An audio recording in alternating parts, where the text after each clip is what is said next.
world of cable news screaming and social media echo chambers, it's easy to lose the signal in the noise.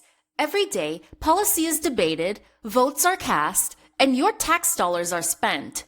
We cut through the headlines to bring you the critical context you need, focusing on what's really going on in news and politics. Welcome to the Analytical Iowan Podcast. This is your daily dose of fact-driven politics. Let's analyze today's news. Here's Eric. We are back here on the Analytical Iowan Podcast. It is Friday, October 31st. As you are listening to this, it is Halloween.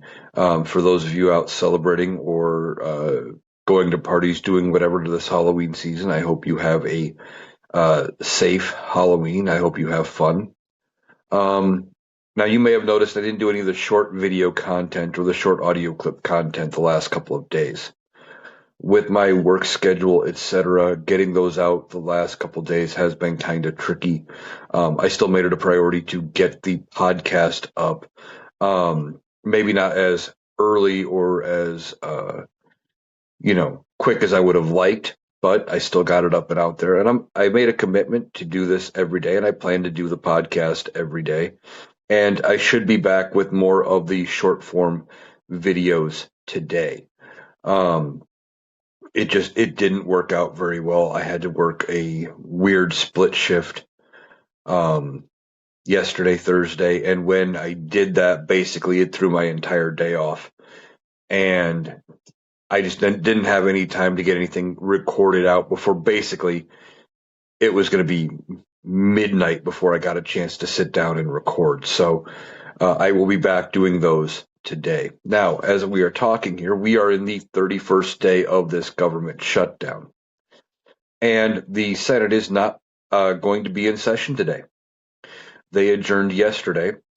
So that means they won't come back until Monday, which would make it the 3rd, I think, Monday the 3rd.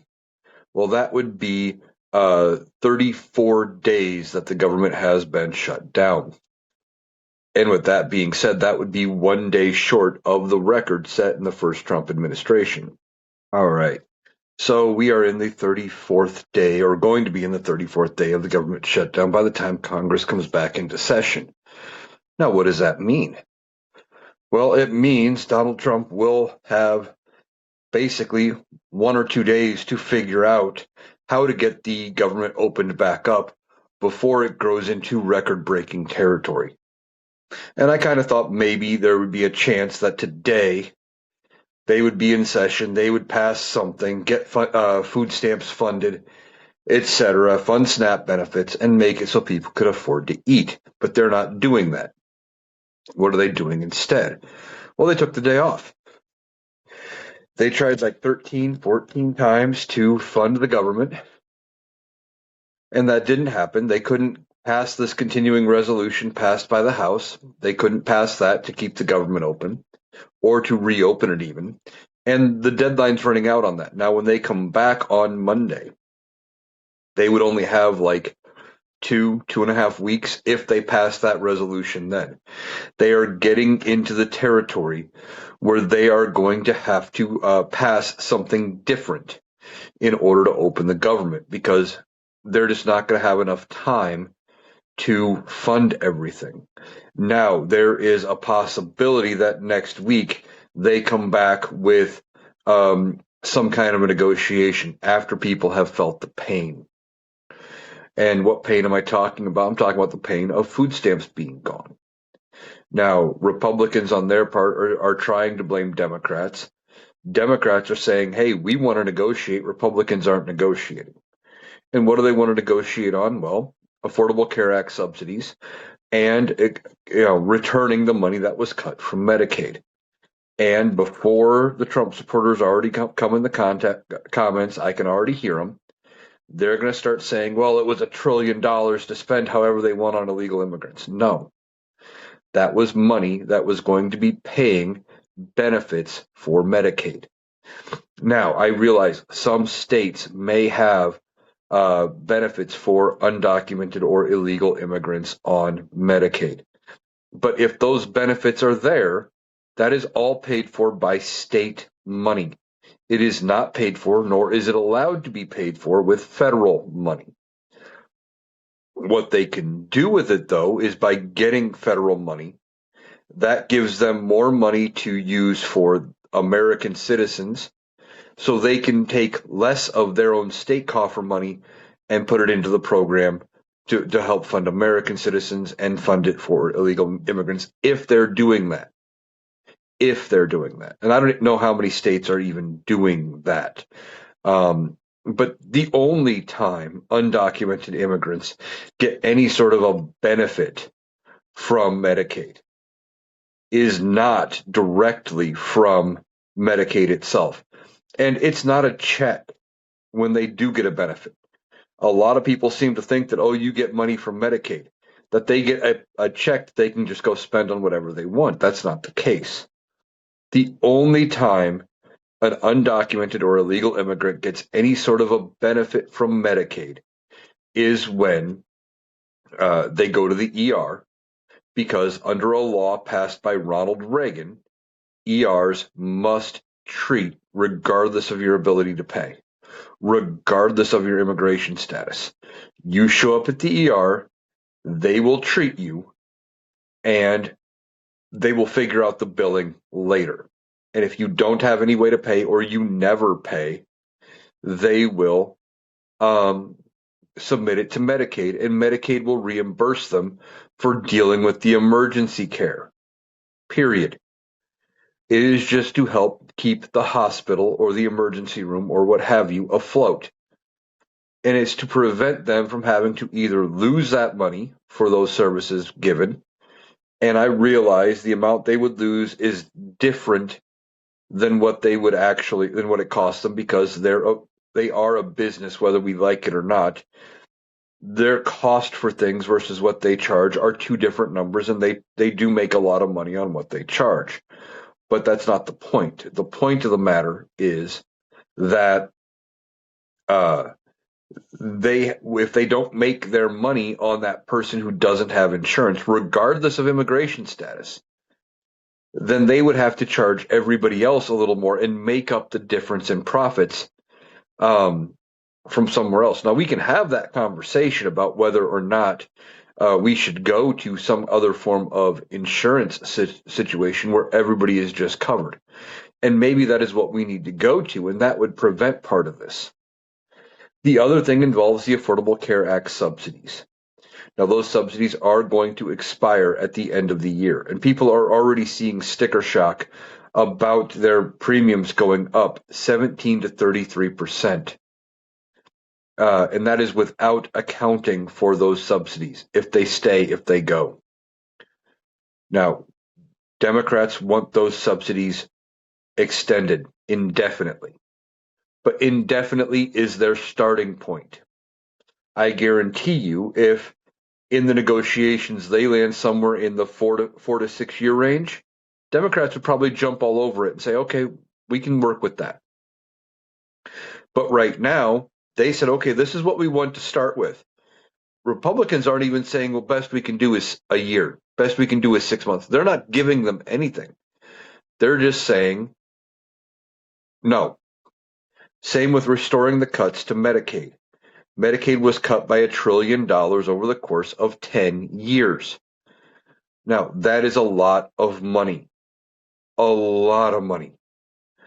And there's a section of this country that doesn't understand who is all on Medicaid, who gets money from Medicaid. I've talked about it before, but it's worth repeating. There are a lot of state programs that use Medicaid. I think Iowa here, it's called Hawkeye Care, I think. I haven't been on it ever in my life. And I really don't remember the last time I talked to somebody who was on it. I haven't needed to look into it. One of those things I probably should know a little more about, but I don't.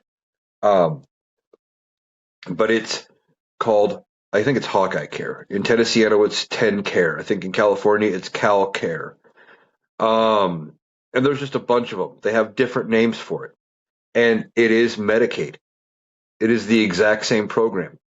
However, by calling it something else, and Republicans have demonized Medicaid as this evil program, there is a major group of people who, when those cuts hit for Medicaid, they're not going to realize that they're going to be on the out, that they are going to not have access to their Medicaid insurance because, or when the work requirements or whatever hits, that they're going to be the ones to have to feel the pain of it, that they're going to lose out. They think it's going to be somebody else on a different program because theirs isn't specifically called Medicaid, which is ignorant. And unfortunately, that is something Republicans like to do. They like to rebrand things and spin a negative connotation about something. So that way they can get rid of the thing you don't like. And then you turn around, but the thing you do like under a different name that they got rid of because they got rid of what you didn't like because it was called a different name, like Obamacare. The Affordable Care Act. Oh, it is widely popular. Is it perfect? No, it was the best deal the Democrats could get through with bipartisan support. Remember that it had bipartisan support. They didn't gut the filibuster to pass it. And Democrats did not have 60 votes at the time to get it done. So they were able to make it happen. But it was the best deal they could get. Now that it's been implemented for about 15 years, it's pretty popular. Is it perfect? No, but it's popular. People like it. But they also still have a bad connotation when it comes to Obamacare. So Republicans will run on getting rid of Obamacare.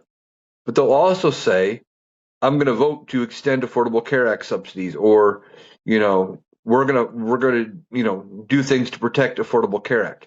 They will say both, and they will get cheers for both from their supporters, and their supporters never realize that those two things are one and the same.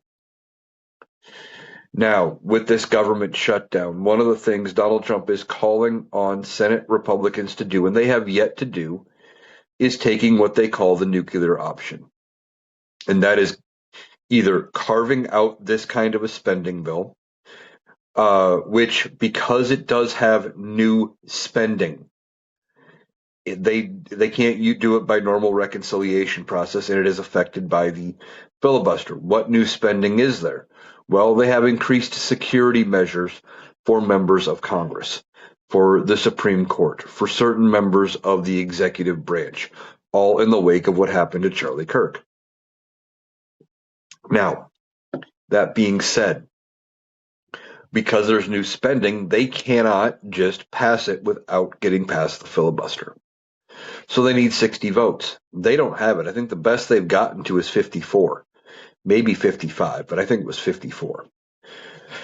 And they're just not getting there. But Donald Trump wants them to nuke the filibuster. But I don't think there's going to be any appetite in the Senate to do that. Now, why?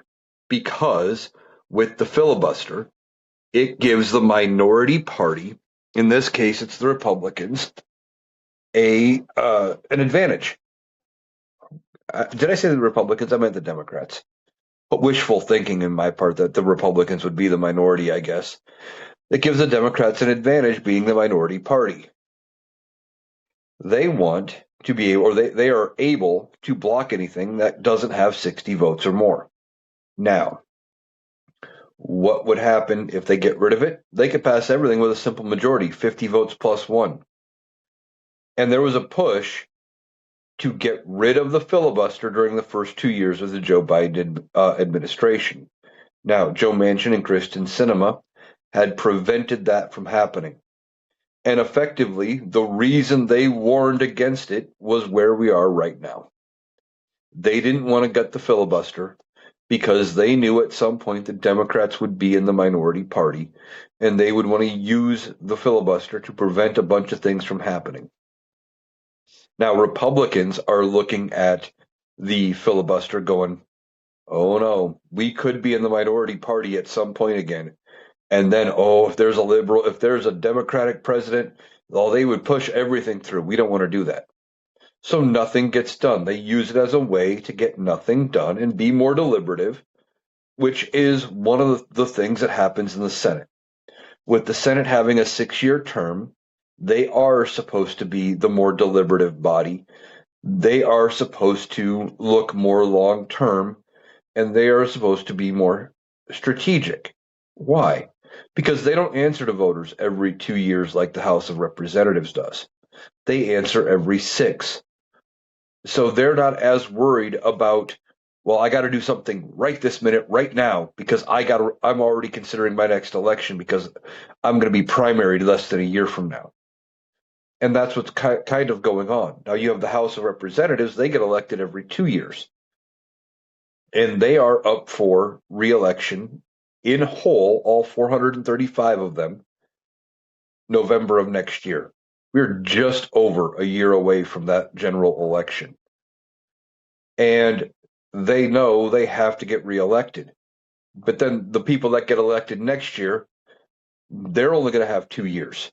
And the cycle will continue. And already come, around January, February, we're going to start dealing with primary season for the House of Representatives. And they're worried about, are they going to get primaried? Are they going to even have a race to run, etc.? So they are more reactionary, and they are supposed to be more in tune with what the voters want. So the Senate doesn't want to get rid of the filibuster because it's supposed to make it so that they have to be more deliberative, so they can be more strategic about what they pass and not act on emotion and impulse and worrying about getting reelected. So Donald Trump wants the filibuster gone. Doesn't look like that's happening. And then something else happened in the Senate. And I've been talking about how eventually Republicans are going to have to turn on Donald Trump. And we've been talking for a while that cracks are forming. We talked about Marjorie Taylor Greene sounding like the voice of reason, calling for the release of the Epstein files, calling to do something on the Affordable Care Act subsidies, things like that, calling out Mike Johnson for keeping the House of Representatives out of session. Well, the cracks are forming in the Senate too. Now, something I haven't covered yet is for the last 3 days now, the last 3 sessions, I guess. There was the previous 3 days as I'm recording this. They voted on 3 different measures about Donald Trump and his tariffs, and they passed the Senate rebuking Donald Trump and rejecting his ability to impose these tariffs, these unilateral tariffs. At first, it was tariffs on Brazil. Then I think it was the retaliatory tariffs on Canada from the Reagan ad. And this last one was just his tariffs in general. Basically, every tariff he has implemented is going all the way back to April. Now, does this change anything? No. Why? Because one, it would have to pass the House of Representatives. This is a bill just like anything else. Will it pass the House? I have no idea.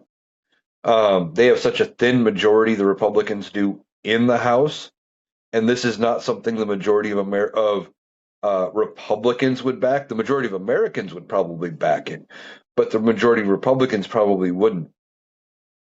So I don't even know if it gets brought up for a vote because I think Mike Johnson would bury this to protect Donald Trump. But let's say it does pass the House by some, fluke, maybe by 4 votes. Let's just say the same 4 that signed the discharge petition on the Epstein files. Okay. Then it goes to Donald Trump's desk. You think he's going to sign that? Hell no. Ain't no way he signs it.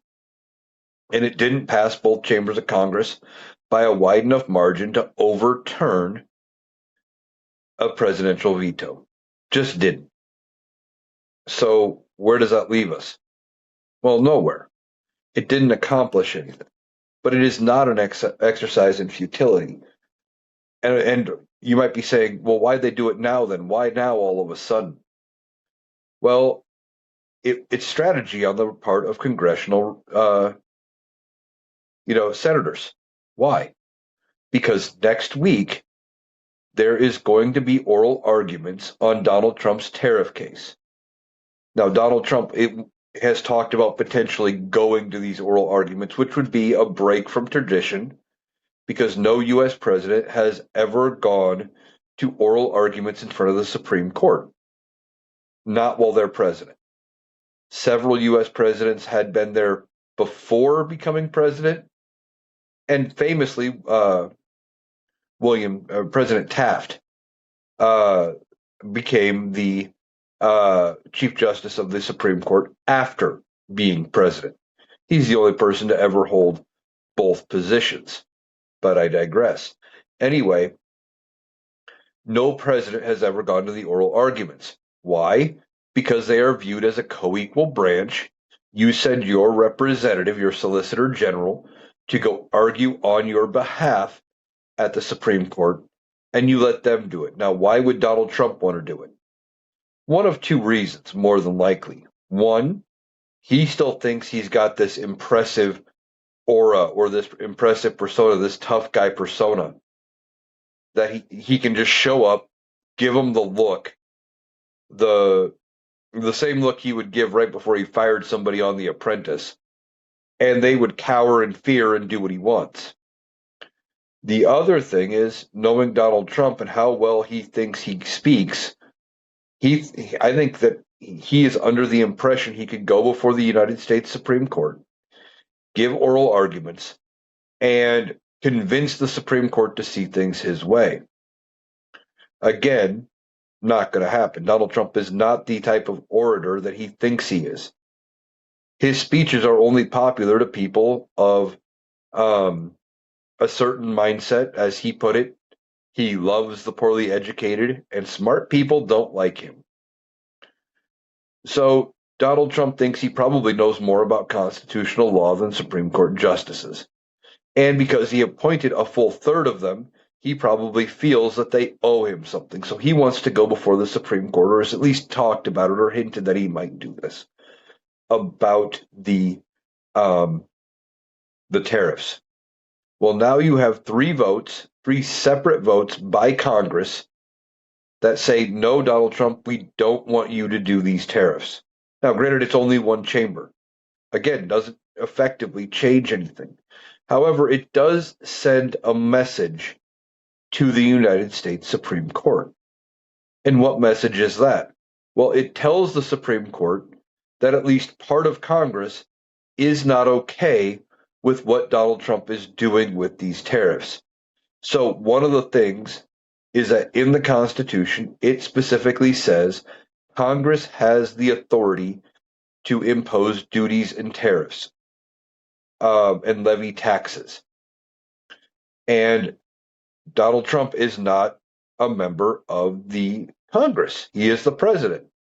Now, there was a law where Donald Trump or the president can react to national emergencies by using some powers to regulate trade with other countries. And that is what Donald Trump is using as his leverage and his excuse for how to be able to do these tariffs. Okay? Well, the law Donald Trump is pointing to does not mention the word tariff at all or any of its synonyms. It's a stretch at best. Well, now the Supreme Court has some things passed by the Senate saying, yeah, we don't want Donald Trump doing these tariffs. So if they were on the fence about which way to rule, having the Senate say, yeah, we don't want Donald Trump to be able to do these tariffs, gives them a clear-cut idea of where Congress is. Now, I realize the House hasn't passed anything, but the House also isn't there. Mike Johnson continues to keep the House of Representatives gone, and he keeps coming up with more and more excuses, saying that they're doing important work, working for their constituents. He's tried to blame Democrats and say Democrats are the ones in control of Congress. Again, not true. Republicans are the ones in control. See, and here's the thing with what Mike Johnson is trying to say about Democrats being in control. He's pointing to the filibuster specifically and how the minority party can control the Senate.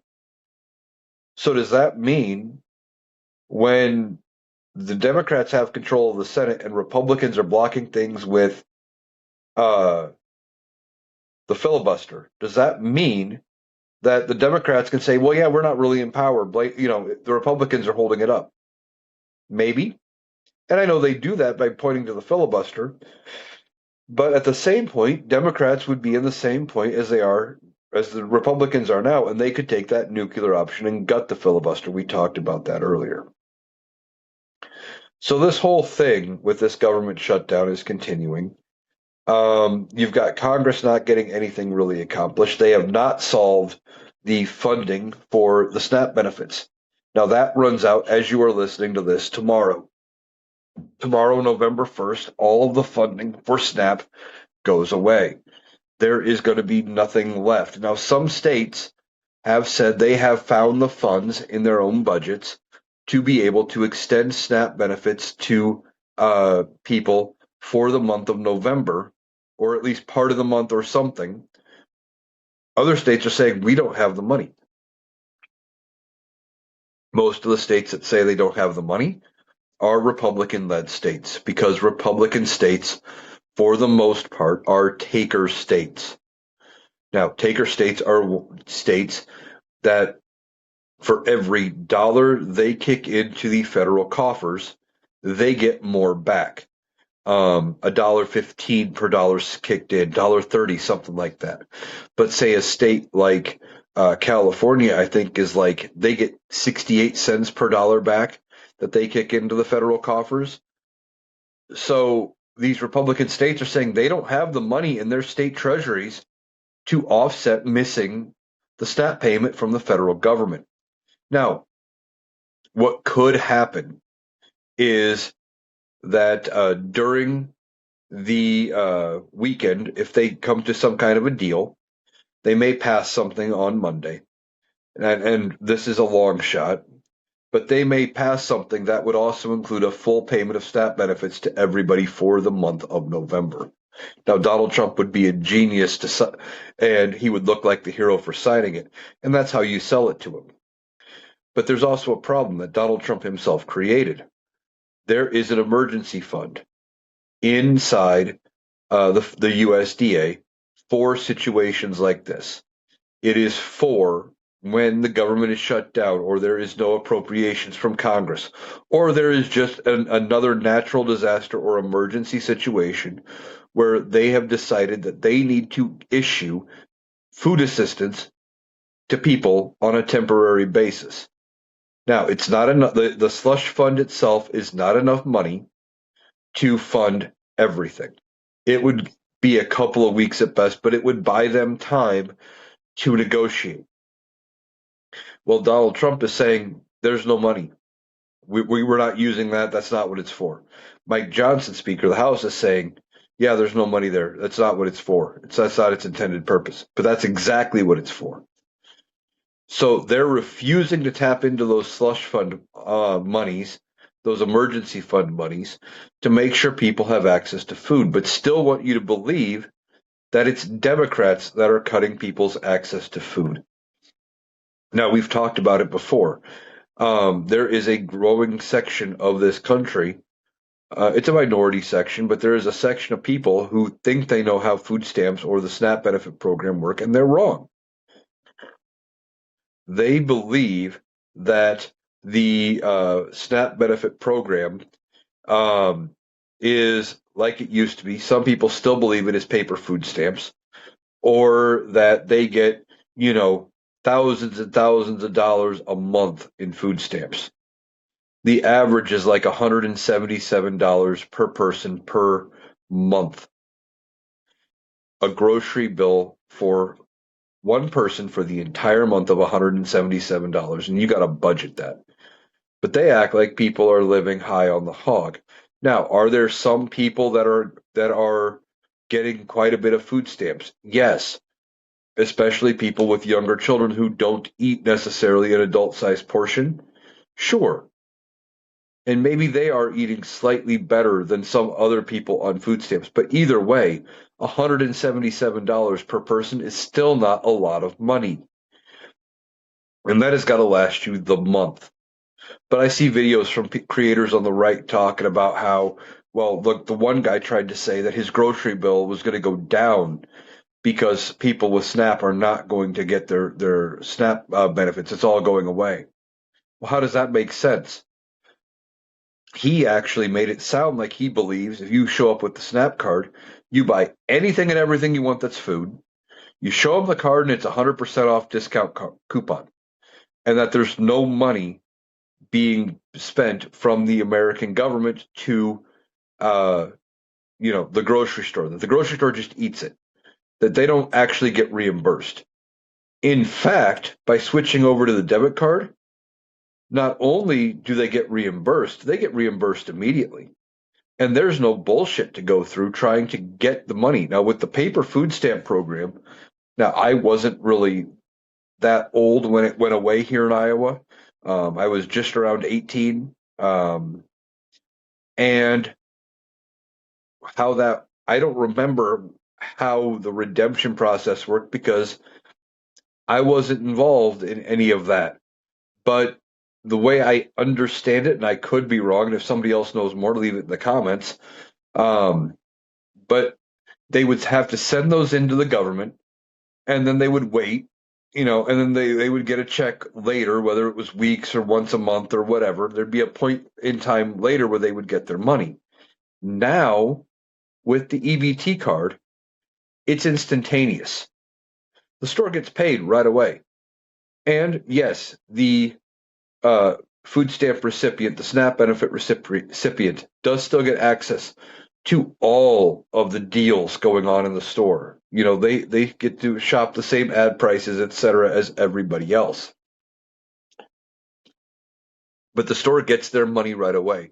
So they'll know this is not like 100% off coupon. It is actual money that the store gets.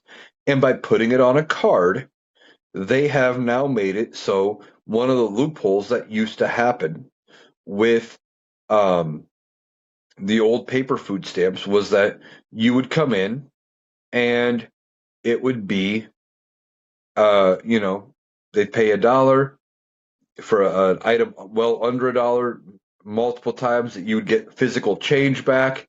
And they would save that up and go buy something that was not allowed typically under the food stamp program, but there was no way to regulate it when they had, you know, items that were under $1. You had to give them physical change. Now, if your bill comes up to 89 cents, you run your card, and there is still just 11 cents left on your card out of that dollar for the next time you come through. You never get any money, and there's no option to get physical money back. It doesn't work that way. So, um, a lot of people just don't know how the program itself works, and they are thinking that with it going away, it's going to be a good thing for the economy. It's not. It's going to be bad. And when you're talking 41, 43 million, something like that, Americans that are going to be losing access to food, it's going to be putting pressure on congressional Republicans to come out with something and to fix it.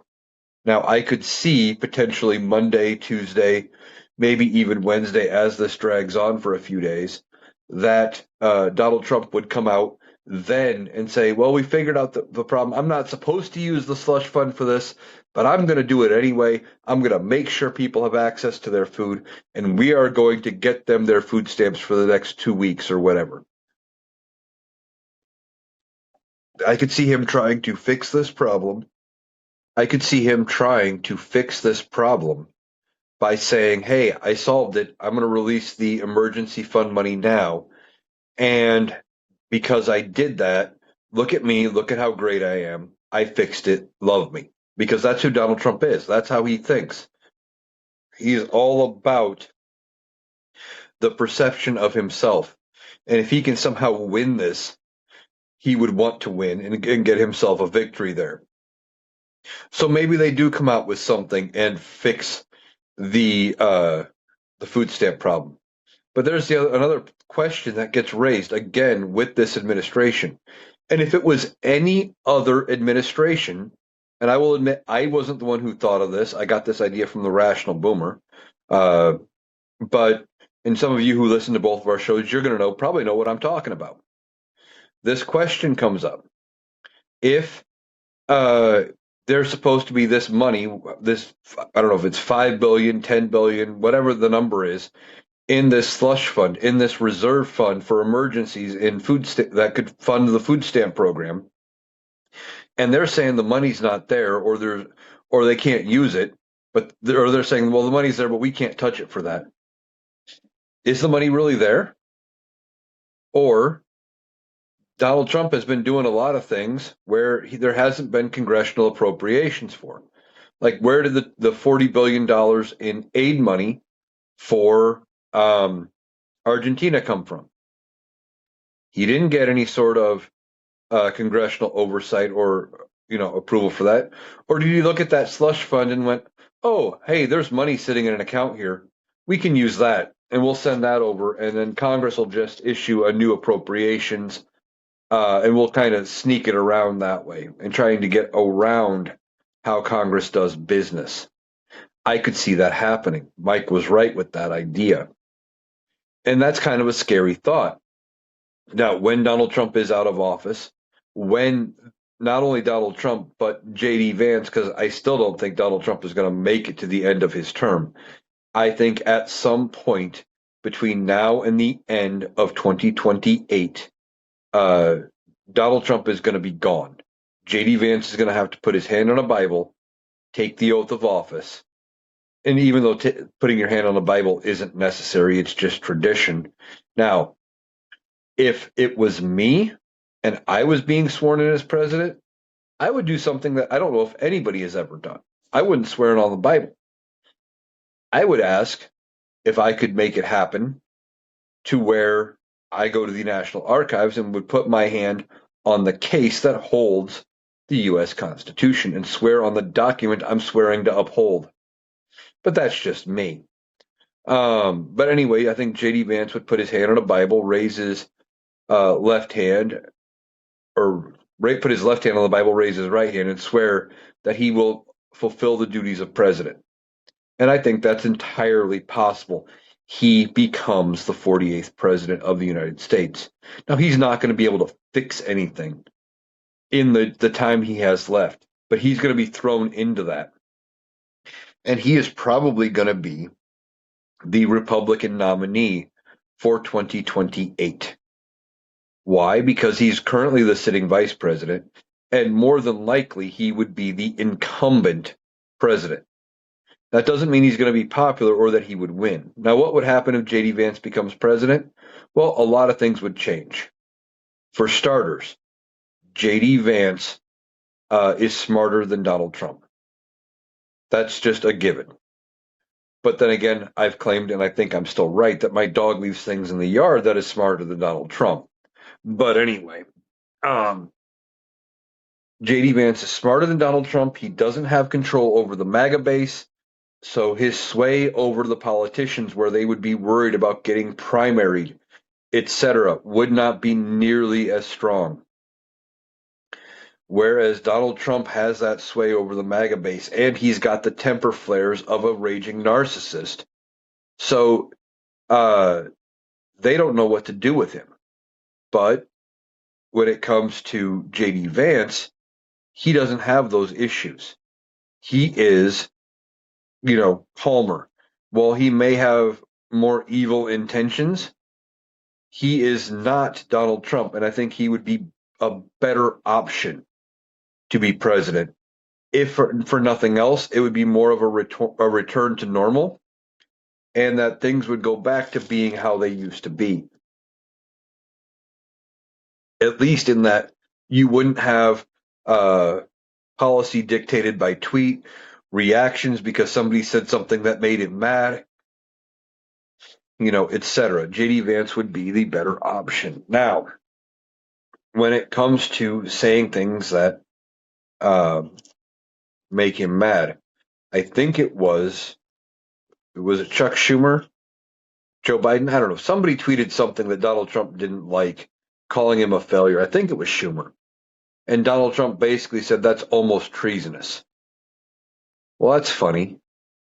Donald Trump talking about treason when he was the one who incited a mob, sent them to the U.S. Capitol to try to stop the certification of an election he lost, in which he has since been trying to spin the narrative ever since in a way that makes absolutely no sense. Now, if the dementia claims are true and he was suffering from dementia already then, maybe it makes sense as to how he is able to spin this into a way that makes sense in his mind. But he is trying to convince us when it comes to January 6, 2021, that they were trying to certify the election of president to make it so Joe Biden would be officially the president elect and could take the oath of office 14 days later and become president 14 days later, that Joe Biden was somehow in charge of the DOJ and the FBI, and he sent them into the crowd to incite the crowd to prevent them from certifying the election, to make it so that the House and the Senate had to each vote based on state, or one vote per state, and the math would somehow work out in favor of Donald Trump, and Donald Trump would be president.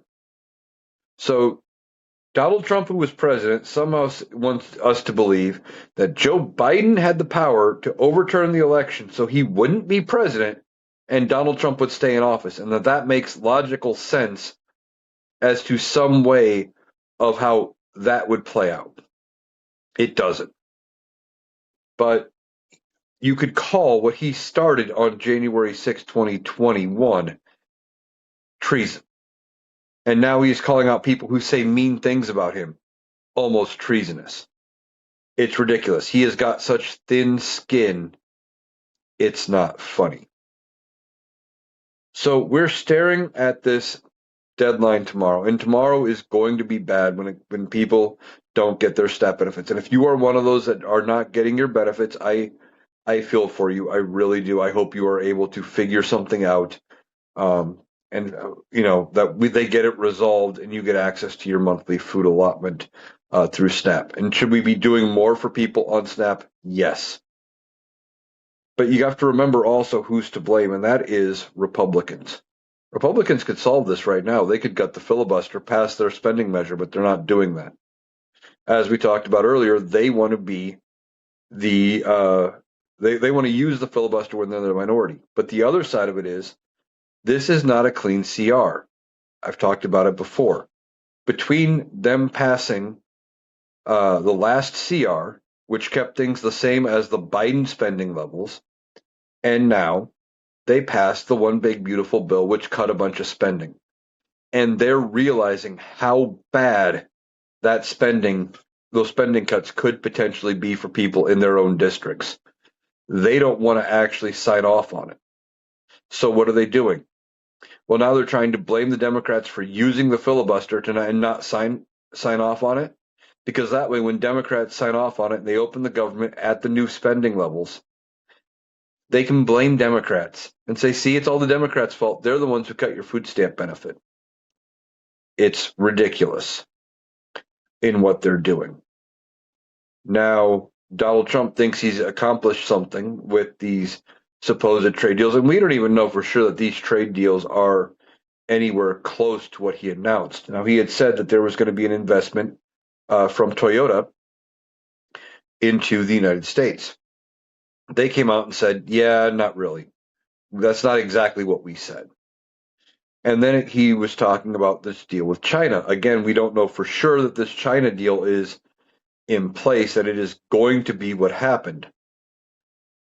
But, and this is like the fourth deal we've had with China, but supposedly China is going to be buying like $12.5 billion worth of soybeans starting, I think, next year and going up the year after.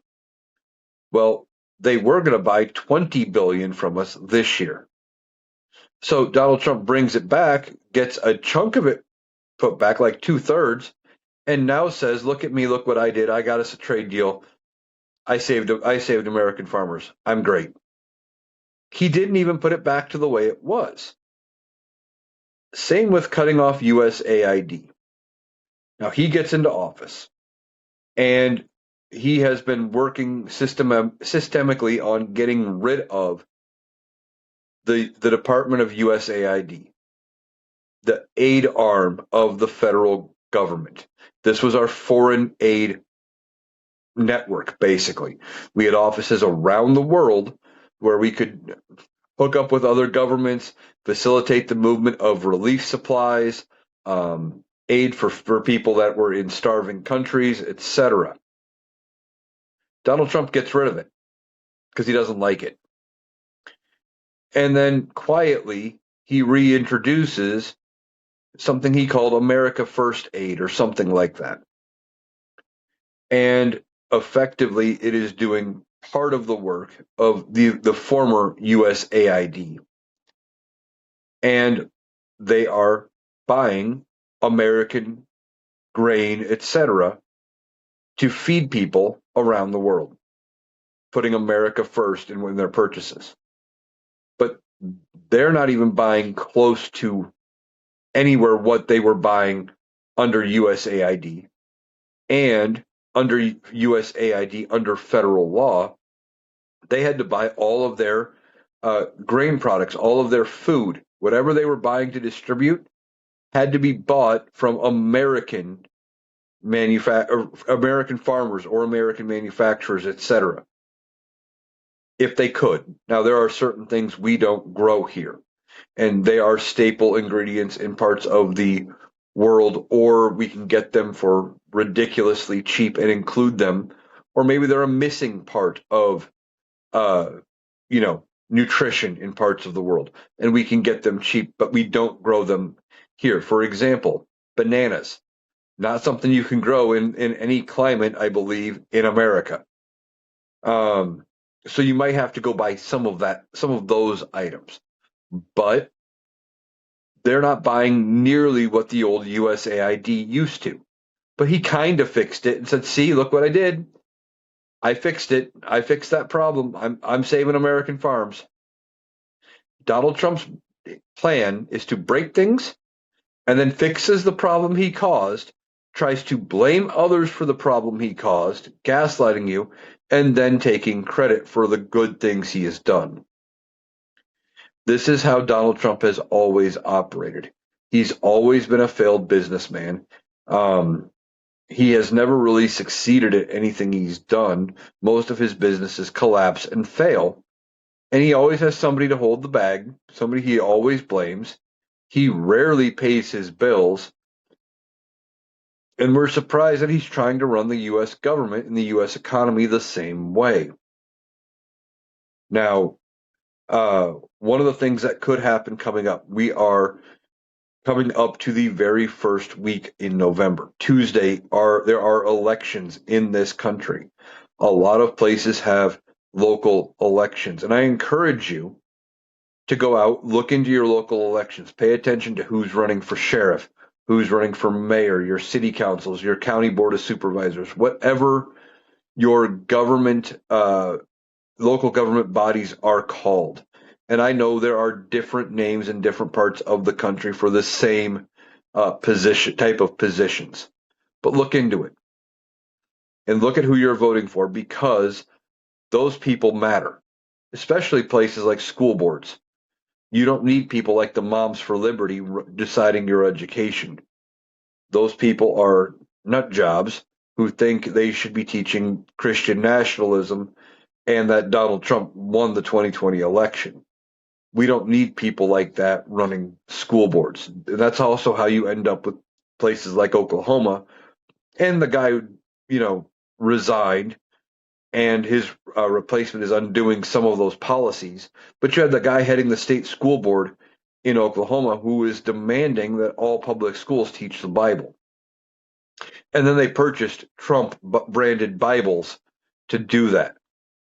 Well, so pay attention to your local elections. But now there are a couple big races to watch on Tuesday as well, and a couple that I am going to be interested in, and I will cover on Wednesday's podcast as long as we have winners. That is the New York mayoral race with Mamdani, and I think that is one that scares the hell out of establishment Democrats and Republicans. Why? Because he is running on a Bernie Sanders style campaign. And he's talking about, yes, raising taxes a little bit to offset some of his priorities, but making things better for lots of people. And when they see that that is kind of a winning strategy, it's going to shake things up. It probably possibly in both parties. But Republicans are terrified, especially Donald Trump. Donald Trump is threatening to withhold federal money from New York City. He's talked about maybe trying to have New York City be the next target of his sweeping National Guard movements, which, as I talked about yesterday, that could end up coming up depending on how the Ninth Circuit Court of Appeals, when they rule on that case in Bonk, where they look at can Donald Trump actually send the National Guard into cities like he has been doing with no real threat and not being requested by state or local governments. But he's talking about doing it, all in part because of the fact that Mamdani scares him. Okay. So I think he's going to win. He's going to win handily, and he's not a traditional style candidate.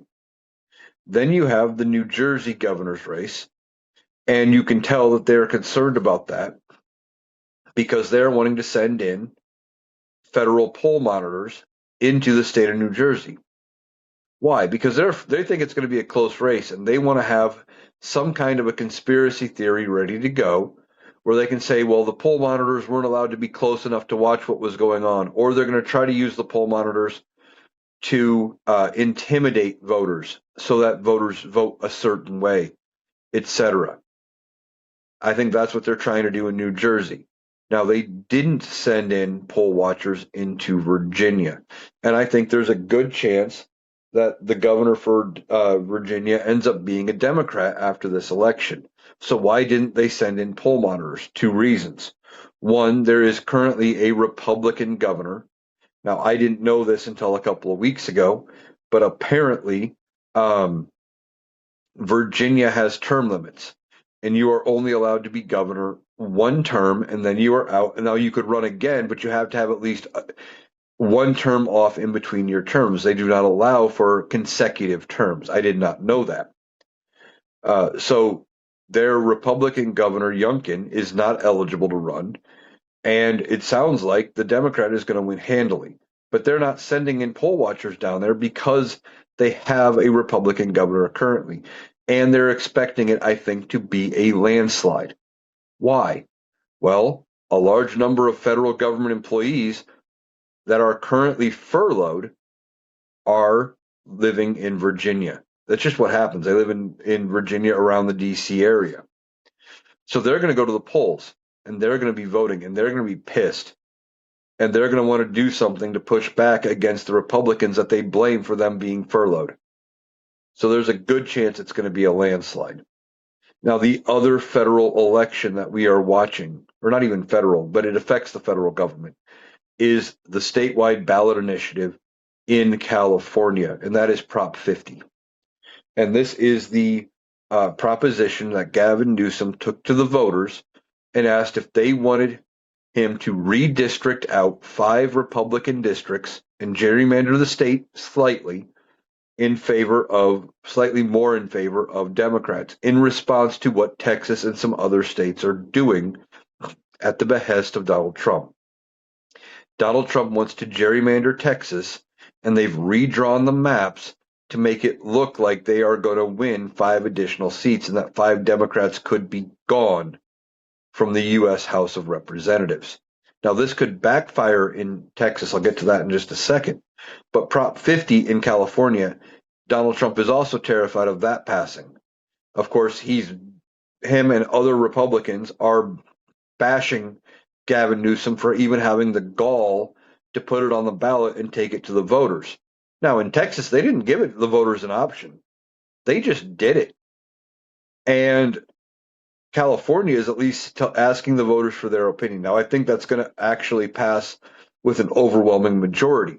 But again, these poll watchers are there to establish their talking point about how the vote was handled, et cetera, and also to give them a talking point going into 2026 in the midterms so they can be talking about rigged and stolen elections again, et cetera, because they're afraid of losing the midterms. Now, I was talking about how this gerrymandering could backfire in Texas.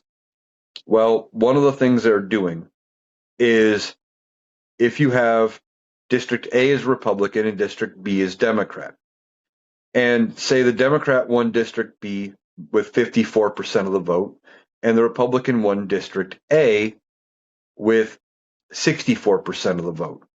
Theoretically, if you take that 10%, you could take 10% out of District A, give it to District B, and make it so that the Republican would then win both districts by moving people around and how they vote. In theory, you could, and you would move 10% of the voters that would have voted for the Democrat in District B over to District A, and vice versa. So you're trying to make it so you win more districts. Well, if Democrats see blood in the water, hypothetically, or that they could potentially have a chance at picking up seats, it is entirely possible that while Republicans think doing this would give them districts, say A and B, it could end up giving both to the Democrats. And instead of, having the 5 seats that they were going to lose originally already be lost to Democrats, maybe they lose 10. Well, now it backfired. And I still think it's possible that the House gets taken over by 30 to 40, maybe even 50 seats by the Democrats in the midterms, despite the gerrymandering. And when that happens, but it doesn't matter, even if it's 1 seat, if they only win the House by 1 seat, Donald Trump gets nothing accomplished his second term. So Democrats are fighting like hell to offset what Republicans are doing in Texas by passing Prop 50 in California, keeping it 5 for 5, trying to make it slightly even. And Republicans are losing their minds. It's okay if they cheat to win, but the minute you do something on their level, they scream foul because you shouldn't be able to do that. That's ridiculous. But that's also how they've always operated, because they can't win on policy. If they can't win on policy and they can't win on facts, the only way they typically win is they get, look at what happened in 2016. Democrats ran Hillary Clinton despite all economic indicators actually being pretty good. They were able to run Donald Trump by basically bullying and pointing out all of the flaws with Hillary Clinton, and then saying, well, give us a chance. We'll make it. It's already going okay, but we'll make it even better. We'll fix all the things they weren't willing to fix. So some people said, yeah, we'll give that a shot. And then Donald Trump fucked it up, specifically with the handling of COVID. Now, if the Democrats had run a better candidate, there's a good chance Donald Trump wouldn't have run in 2016. Plain and simple. But we got here. Now we got to deal with fixing the mess. And Republicans don't have strategy when it comes to policy. So they have to do things like gerrymander and voter suppression, etc., because they know when voters turn out, they lose. All right, so it looks like nothing's going to get accomplished today on this government shutdown. They're not going to be back till at least Monday. That'll bring us to 34 days. Looks like nothing got solved for the food stamp benefits. We'll see if Donald Trump comes out with something last minute to make himself look like the hero. That's entirely possible. There's always stuff to talk about. I'll be back tomorrow with even more news. And hopefully something's changed, but it's not looking very likely.